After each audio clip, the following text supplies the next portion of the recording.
সবচেয়ে বেশি মানবাধিকার লঙ্ঘনের দল হিসেবে বিএনপির অনেকেরই সেখানে নাগরিকত্ব হয়েছিল এবং মনোনয়ন নিশ্চিত হওয়ার সঙ্গে সঙ্গে তারা সেই নাগরিকত্ব প্রত্যাহারের জন্য আবেদন করেছিলেন। সে আবেদনপত্র থাকার পরও নির্বাচন কমিশনে দ্বৈত নাগরিকত্ব নিয়ে জটিলতা তৈরির কিছু প্রয়াস আমরা দেখতে পাচ্ছি। অথচ সংবিধানের 66 অনুচ্ছেদ অনুযায়ী যে কোনো নাগরিকের ক্ষেত্রে আমরা সেটা প্রত্যাহারের জন্য আবেদন করার পরে এটা নেওয়ার বিতর্কে কোনো অবকাশ থাকা উচিত নয়।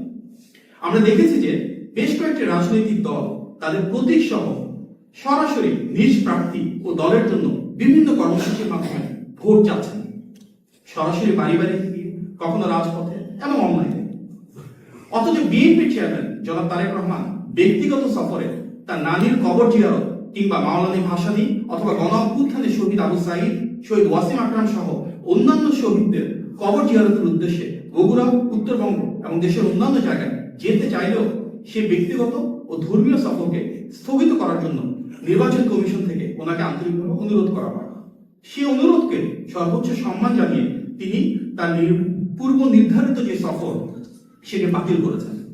গণতন্ত্রের আকাঙ্ক্ষাকে ধারণ করে তিনি সেটিকে বাতিল করলেও অন্যান্য অনেক রাজনৈতিক দল এবং নেতারা প্রতিনিয়ত আচরণবিধি লঙ্ঘন করে যাচ্ছেন।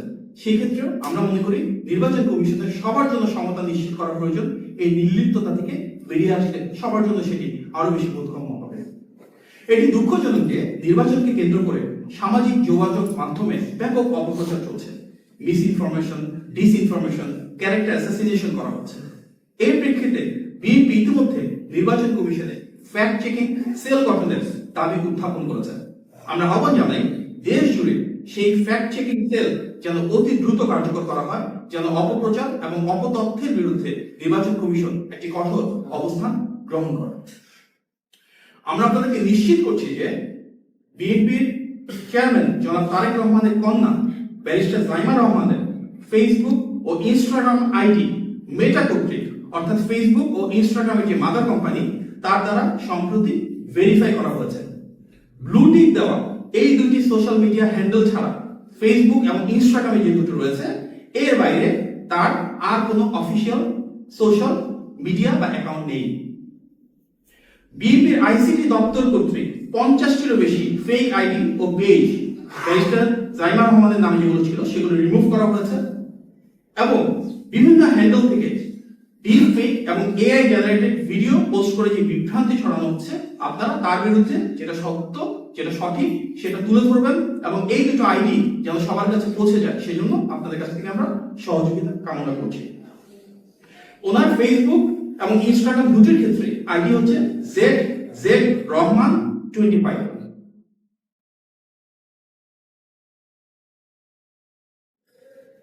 বিএনপি চেয়ারম্যান জনাব তারেক রহমানের স্ত্রী ডাক্তার জোবাইদা রহমানের নামেও অনেকগুলো ফেক ফেসবুক পেজ এবং আইডি খোলা হয়েছে।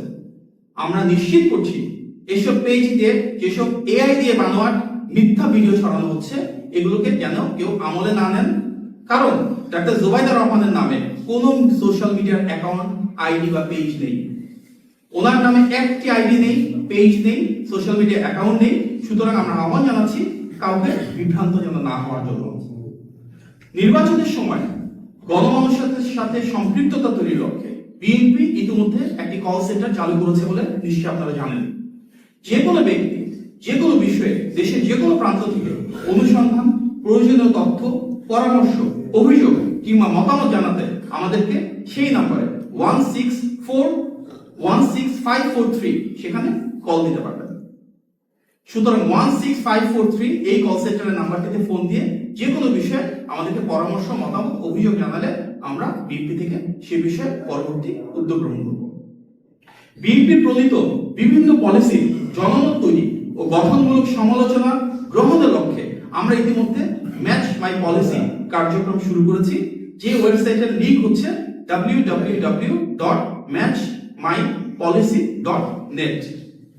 আমরা অবহিত করছি যে ম্যাচ মাই পলিসি এর মাধ্যমে বিএনপির প্রতিটি সেক্টরের মূল পলিসি বিষয়ে যে কেউ চাইলে তার ব্যক্তিগত মতামত জানাতে পারবেন, পছন্দ অপছন্দ জানাতে পারবেন, সেই পলিসির ক্ষেত্রে হ্যাঁ বা না বলতে পারবেন।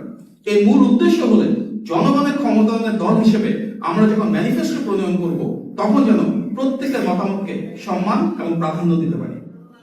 আমাদের সম্মানিত চেয়ারম্যান জনাব তারেক রহমান তার আনুষ্ঠানিক নির্বাচন কার্যক্রম শুরু করবেন আগামী 22শে জানুয়ারি সিলেট সফরের মধ্য দিয়ে।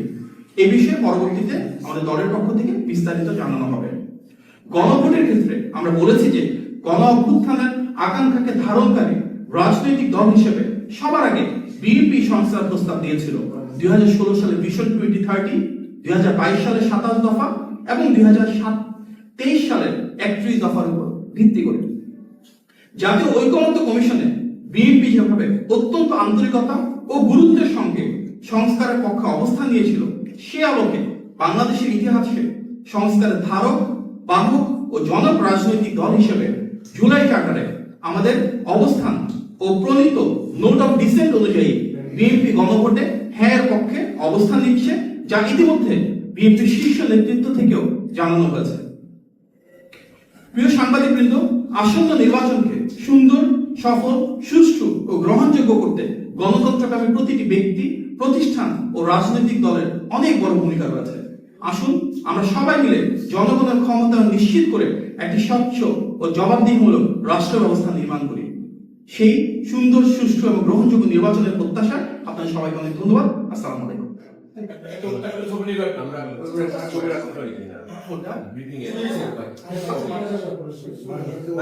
আচ্ছা, একটা বিষয় একটু, 22 জানুয়ারি তারেক রহমান সাহেব তার নির্বাচনী প্রচারণা শুরু করবেন সিলেট সফরের মাধ্যমে। ওকে।